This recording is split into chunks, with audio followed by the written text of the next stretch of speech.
Welcome to Hans ರುಚಿ ಅಡುಗೆ. ಬನ್ನಿ, ಇವತ್ತು ನಾವು ಹುರುಳಿಕಾಯಿ ಹಾಗೆ ಕ್ಯಾರೆಟ್ನ ಯೂಸ್ ಮಾಡಿಕೊಂಡು ಪಲ್ಯ ಮಾಡೋಣ. ನೀವು ಮದುವೆ ಮನೆಗಳಲ್ಲಿ ಈ ಥರ ಹುರುಳಿಕಾಯಿ ಪಲ್ಯನ ತಿಂದಿರ್ತೀರಾ. ಈ ಟೇಸ್ಟನ್ನು ನಾವು ಮನೇಲೇ ಮಾಡ್ಕೊಳ್ಬೋದು. ತುಂಬ ಈಸಿಯಾಗಿ ಹಾಗೆ ರುಚಿಕರವಾಗಿ ಹೇಗೆ ಮಾಡೋದು ಅಂತ ನೋಡೋಣ ಬನ್ನಿ. ಮೊದಲಿಗೆ ನೋಡಿ, ನಾನು ಕ್ಯಾರೆಟ್ನ ಸಿಪ್ಪೆ ಎರೆದು ಈ ಥರ ಸಣ್ಣಗೆ ಹಚ್ಚಿಟ್ಕೊಂಡಿದ್ದೀನಿ. ಹಾಗೆ ಹುರುಳಿಕಾಯಿ ಅಷ್ಟೇ ನಾರು ತೆಗೆದು ನೀಟಾಗಿ ತೊಳೆದು ಈ ಥರ ಸಣ್ಣಗೆ ಹಚ್ಚಿಟ್ಕೊಂಡಿದ್ದೀನಿ. ಈಗ ಇದೆರಡನ್ನು ಒಂದು ಅರ್ಧ ಗ್ಲಾಸಷ್ಟು ನಾವು ನೀರು ಹಾಕ್ಕೊಂಡು ಇದನ್ನು ನಾವು ಬೇಯಿಸ್ಕೋಬೇಕಾಗತ್ತೆ. ನೀವು ಬೇಕಾದರೆ ಇದಕ್ಕಿನ್ನೂ ನವಿಲು ಕೋಸನ್ನ ಯೂಸ್ ಮಾಡ್ಬೋದು, ಇಲ್ಲಾಂದರೆ ನೀವು ಆಲೂಗೆಡ್ಡೆನೂ ಕೂಡ ಹಾಕ್ಕೊಳ್ಬೋದು. ನಾನು ಹುರುಳಿಕಾಯಿ ಮತ್ತು ಕ್ಯಾರೆಟಲ್ಲಿ ಮಾತ್ರ ತೋರಿಸ್ತಾ ಇದ್ದೀನಿ. ಇಲ್ಲ ನೀವು ಸಪ್ರೇಟಾಗಿ ಕ್ಯಾರೆಟ್ ಪಲ್ಯನೂ ಇದೇ ಥರ ಮಾಡ್ಬೋದು, ಇಲ್ಲ ಹುರುಳಿಕಾಯಿ ಪಲ್ಯ ಕೂಡ ಮಾಡ್ಕೊಳ್ಬೋದು. ನೋಡಿ, ಈಗ ಒಂದು ಅರ್ಧ ಗ್ಲಾಸಷ್ಟು ನಾನು ನೀರು ಹಾಕಿಬಿಟ್ಟು ಇದನ್ನು ಈಗ ಬೇಯೋದಕ್ಕೆ ಇಡ್ತಾ ಇದ್ದೀನಿ. ಸ್ವಲ್ಪ ಉಪ್ಪು ಹಾಕ್ಕೊಳ್ಳೋಣ. ಈಗಲೇ ತರಕಾರಿಗೆ ಉಪ್ಪಿಡಿಲಿ ಅಂದ್ಬಿಟ್ಟು ಉಪ್ಪು ಹಾಕ್ಕೊಳ್ತಾ ಇದ್ದೀನಿ. ಉಪ್ಪು ಹಾಕ್ಕೊಂಡ್ಮೇಲೆ ನೀಟಾಗಿ ಒಂದ್ಸಲಿ ಮಿಕ್ಸ್ ಮಾಡಿಬಿಟ್ಟು ಲಿಡ್ ಕ್ಲೋಸ್ ಮಾಡಿ ಇದನ್ನು ಈಗ ನಾವು ಒಂದು 5 ನಿಮಿಷದಷ್ಟು ಬೇಯಿಸ್ಕೋಬೇಕಾಗತ್ತೆ. ನೀವು ಬೇಕಾದರೆ ಕುಕ್ಕರಲ್ಲಿ ಕೂಡ ಕ್ಯಾರೆಟ್ ಮತ್ತು ಹುರುಳಿಕಾಯಿನ ಹಾಕಿ ಉಪ್ಪು ಹಾಕಿ ಬೇಯಿಸ್ಕೊಳ್ಬೋದು. ಕುಕ್ಕರಲ್ಲಿ ಬೇಯಿಸ್ಕೊಳ್ಳೋದ್ರಿಂದ ಸ್ವಲ್ಪ ಗ್ರೀನಿಶ್ ಕಡಿಮೆ ಆಗುತ್ತೆ, ಹಾಗಾಗಿ ಜಾಸ್ತಿ ಬೆಂದ್ಬಿಡುತ್ತೆ. ಹಾಗಾಗಿ ನಾನು ಪಾತ್ರೆಯಲ್ಲೇ ಬೇಯಿಸ್ಕೊಳ್ತಾ ಇದ್ದೀನಿ ಅಷ್ಟೇ. ನೋಡಿ, ಮತ್ತೆ ಈಗ ನೆಕ್ಸ್ಟು ನಾವು ಪೌಡ್ರ್ ಮಾಡ್ಕೊಳ್ಬೇಕಾಗತ್ತೆ. 2 ಇಂಚಷ್ಟು ಶುಂಠಿ ತೊಗೊಂಡಿದ್ದೀನಿ. ಹಾಗೆ ಒಂದು 7 ರಿಂದ 8 ಹಸಿಮೆಣಸಿನಕಾಯಿ, ಕಾಯಿ 1 ಕಪ್ಪು, ಹಾಗೆ ಒಂದು ಅರ್ಧ ಟೀ ಸ್ಪೂನಷ್ಟು ಸಾಸಿವೆ ತೊಗೊಂಡಿದ್ದೀನಿ. ಈಗ ಮಿಕ್ಸಿ ಜಾರಿಗೆ ಕಾಯಿ, ಹಸಿಮೆಣಸಿನಕಾಯಿ ಹಾಗೆ ಶುಂಠಿ, ನೋಡಿ ನೆಕ್ಸ್ಟು ಸಾಸಿವೆ ಹಾಕ್ಕೊಳ್ತಾ ಇದ್ದೀನಿ. ಈಗ ಇದಕ್ಕೆ ಸ್ವಲ್ಪ ಅರಿಶಿನ ಹಾಕ್ಕೊಳ್ಳೋಣ. ಒಂದು 1/2 ಟೀ ಸ್ಪೂನಷ್ಟು ಅರಿಶಿನ ಹಾಕ್ಕೊಂಡು ಇದನ್ನು ನಾವು ಪೌಡ್ರ್ ಮಾಡ್ಕೊಳ್ಳೋಣ. ನೈಸಾಗಿ ಆಗಬೇಕು ಅಂತ ಏನಿಲ್ಲ, ಈ ಥರ ಪೌಡ್ರ್ ಮಾಡಿಕೊಂಡ್ರೆ ಸಾಕು. ನೋಡಿ, ತುಂಬಾ ಚೆನ್ನಾಗಿರುತ್ತೆ. ಈ ಥರ ನೀವು ಪೌಡ್ರ್ ಮಾಡ್ಕೊಂಡು ಹಾಕಿದ್ರೆ ಟೇಸ್ಟು ತುಂಬಾ ಚೆನ್ನಾಗಾಗುತ್ತೆ. ಈಗ ನೋಡಿ, ನಾವು ಬೇಯೋದಕ್ಕೆ ಇಟ್ಟಿದ್ವಲ್ಲ ಹುರುಳಿಕಾಯಿ ಮತ್ತು ಕ್ಯಾರೆಟು, ಸ್ವಲ್ಪನೂ ನೀರಿಲ್ಲ. ನೋಡಿ ಎಷ್ಟು ಚೆನ್ನಾಗಿ ಬೆಂದಿದೆ. ಕೈಯಲ್ಲಿ ಈ ಥರ ಪ್ರೆಸ್ ಮಾಡಿದ್ರೆ ನೀಟಾಗಿ ಕಟ್ಟಾಗ್ತಾ ಇದೆ, ಅಂದರೆ ಕರೆಕ್ಟಾಗಿ ಬೆಂದಿದೆ ಅಂತ. ನೆಕ್ಸ್ಟ್ ಈಗ ಮತ್ತೊಂದು ಬಾಣಲಿ ಇಟ್ಕೊಂಡು ಈಗ ಅದಕ್ಕೆ ನಾನು 2 ಟೇಬಲ್ ಸ್ಪೂನಷ್ಟು ಎಣ್ಣೆ ಹಾಕ್ಕೊಂಡಿದ್ದೀನಿ. ಸ್ವಲ್ಪ ಎಣ್ಣೆ ಬಿಸಿ ಆದಮೇಲೆ 1 ಟೇಬಲ್ ಸ್ಪೂನಷ್ಟು ಕಡಲೆಬೇಳೆ ಹಾಗೆ 1 ಟೇಬಲ್ ಸ್ಪೂನಷ್ಟು ಉದ್ದಿನಬೇಳೆ ಹಾಕ್ಕೊಂಡಿದ್ದೀನಿ. ಇದೆರಡನ್ನೂ ಸ್ವಲ್ಪ ಕೆಂಪಗೆ ಹುರ್ಕೋಬೇಕಾಗತ್ತೆ.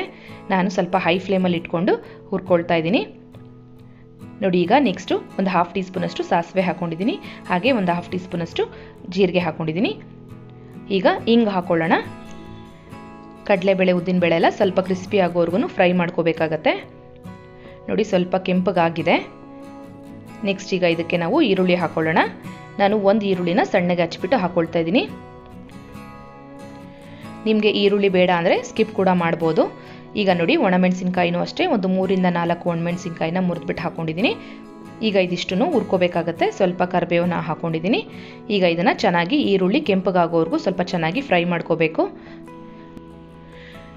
ನೋಡಿ, ಕುಕ್ಕರಲ್ಲಿ ಕೂಡ ನಾವು ಇದೇ ಥರ ಪಲ್ಯಕ್ಕೆ ಒಗ್ಗರಣೆ ಹಾಕ್ಕೊಂಡು ಹುರುಳಿಕಾಯಿ ಕ್ಯಾರೆಟು ಎಲ್ಲ ಹಾಕಿ ಸ್ವಲ್ಪ ನೀರು ಹಾಕಿ ನಾವು ಪಲ್ಯನ ಕುಕ್ಕರಲ್ಲಿ ಕೂಡ ಮಾಡ್ಕೊಳ್ಬೋದು. ನಾನಿವತ್ತು ಬಾಣಲಿಲೇ ಹೇಗೆ ಮಾಡೋದು ಅಂತ ತೋರಿಸ್ತಾ ಇದ್ದೀನಿ. ನಾವು ಸಪ್ರೇಟಾಗಿ ಹುರುಳಿಕಾಯಿನ ಬೇಯಿಸಿ ಹಾಕೊಳ್ಳೋದ್ರಿಂದ ಕಡಲೆಬೇಳೆ ಉದ್ದಿನಬೇಳೆ ಎಲ್ಲ ಮೆತ್ತಗಾಗಲ್ಲ. ನೀವು ಇದಕ್ಕೆ ಹಾಕ್ಕೊಂಡು ಸ್ವಲ್ಪ ನೀರು ಚುಮ್ಕಿಸ್ಕೊಂಡು ಮತ್ತೆ ಇದನ್ನು ಬೇಯಿಸೋದ್ರಿಂದ ಏನಾಗುತ್ತೆ, ಸ್ವಲ್ಪ ಕಡಲೆಬೇಳೆ ಉದ್ದಿನಬೇಳೆ ಎಲ್ಲ ಮೆತ್ತಗಾಗತ್ತೆ. ಹಾಗಾಗಿ ನಾನು ಸಪ್ರೇಟಾಗಿ ಬೇಯಿಸ್ಬಿಟ್ಟು ಇದಕ್ಕೆ ಹಾಕ್ಕೊಂಡಿದ್ದೀನಿ. ಈಗ ನೋಡಿ, ನಾವು ಪೌಡ್ರ್ ಮಾಡ್ಕೊಂಡಿರುವಂತಹ ಕಾಯಿ, ಹಸಿಮೆಣಸಿನಕಾಯಿ, ಶುಂಠಿ, ಸಾಸಿವೆ ಹಾಗೆ ಅರಿಶಿನ ಇಷ್ಟನ್ನು ಹಾಕ್ಕೊಂಡಿದ್ದೀನಿ. ಈಗ ಸ್ವಲ್ಪ ಉಪ್ಪು ಹಾಕ್ಕೊಳ್ತಾ ಇದ್ದೀನಿ. ಆಲ್ರೆಡಿ ತರಕಾರಿ ಬೇಯೋದಕ್ಕೆ ಉಪ್ಪು ಹಾಕ್ಕೊಂಡಿದ್ವಿ, ಹಾಗಾಗಿ ಸ್ವಲ್ಪ ಮೇಲ್ಗಡೆ ಉಪ್ಪು ಹಾಕ್ಕೊಂಡು ಈಗ ಮಿಕ್ಸ್ ಮಾಡ್ಕೊಳ್ಳೋಣ ನೀಟಾಗಿ. ಸ್ಟವ್ನ ಸಿಮ್ಮಲ್ಲಿ ಇಟ್ಕೊಂಡು ನೀಟಾಗಿ ಮಿಕ್ಸ್ ಮಾಡ್ಕೊಳ್ಳಿ. ನೀವೇನಾದರೂ ಕುಕ್ಕರಲ್ಲಿ ತರಕಾರಿನ ಬೇಯಿಸ್ಬಿಟ್ಟು ಒಗ್ಗರಣೆಗೆ ಹಾಕ್ಕೊಳ್ಳೋದಾದರೆ ಆ ನೀರನ್ನು ಕೂಡ ವೇಸ್ಟ್ ಮಾಡಬೇಡಿ. ಸೂಪ್ ಮಾಡ್ಕೊಳ್ಬೋದು ಅಥವಾ ರಸಮ್ ಕೂಡ ಮಾಡ್ಕೊಳ್ಬೋದು. ನೋಡಿ, ನಾನು ಸ್ವಲ್ಪ ನೀರು ಹಾಕ್ಬಿಟ್ಟು ಒಂದು ಅರ್ಧ ಮಟ್ಟಕ್ಕೆ ಬೇಯಿಸ್ಕೊಂಡು ಹಾಕ್ಕೊಂಡಿದ್ದೀನಿ ಅಷ್ಟೇ. ಈಗ ನೋಡಿ, ಪಲ್ಯ ರೆಡಿ ಇದೆ. ಮಿಕ್ಸ್ ಮಾಡಿದ್ದಾದಮೇಲೆ ಒಂದು 5 ನಿಮಿಷ ಇದನ್ನು ನಾವು ಸಿಮ್ಮಲ್ಲಿಟ್ಟು ಲಿಡ್ ಕ್ಲೋಸ್ ಮಾಡಿ ಬೇಯೋದಕ್ಕೆ ಬಿಟ್ಬಿಡೋಣ. ಯಾಕಂದರೆ ನಾವು ಖಾರ ಎಲ್ಲ ರುಬ್ಬಿರೋದನ್ನ ಹಾಕಿರ್ತೀವಲ್ಲ, ಎಲ್ಲ ಖಾರ ಹಿಡಿಬೇಕು. ಹಾಗಾಗಿ ಮುಚ್ಚಿಬಿಟ್ಟು 5 ನಿಮಿಷ ಬಿಟ್ಬಿಡಿ. ಈಗ ಲಾಸ್ಟಲ್ಲಿ ಸ್ವಲ್ಪ ಕೊತ್ತಂಬರಿ ಸೊಪ್ಪನ್ನ ಆ್ಯಡ್ ಮಾಡ್ತಾ ಇದ್ದೀನಿ. ಇಷ್ಟ ಆದರೆ ಆಯಿತು, ಹುರುಳಿಕಾಯಿ ಕ್ಯಾರೆಟ್ ಪಲ್ಯ ಈಗ ರೆಡಿ ಇದೆ. ನೀವು ಇದನ್ನು ಚಪಾತಿಗೆ, ರೊಟ್ಟಿಗೆ ಅಥವಾ ಜೋಳದ ರೊಟ್ಟಿಗೆ, ಅನ್ನ ಸಾಂಬಾರ್ಗೂ ಕೂಡ ಇದನ್ನು ಸೈಡ್ ಡಿಶ್ ಆಗಿ ನೀವು ಮಾಡ್ಕೊಳ್ಬೋದು. ನಿಮಗೆಲ್ಲ ಈ ರೆಸಿಪಿ ಇಷ್ಟ ಆಗಿದ್ರೆ ಪ್ಲೀಸ್ ಲೈಕ್, ಶೇರ್ ಹಾಗೆ ಸಬ್ಸ್ಕ್ರೈಬ್ ಮಾಡೋದನ್ನ ಮರಿಬೇಡಿ. ನಿಮ್ಮ ಫ್ರೆಂಡ್ಸ್ ಆ್ಯಂಡ್ ಫ್ಯಾಮಿಲಿಗೂ ಶೇರ್ ಮಾಡಿ. Thank you for watching.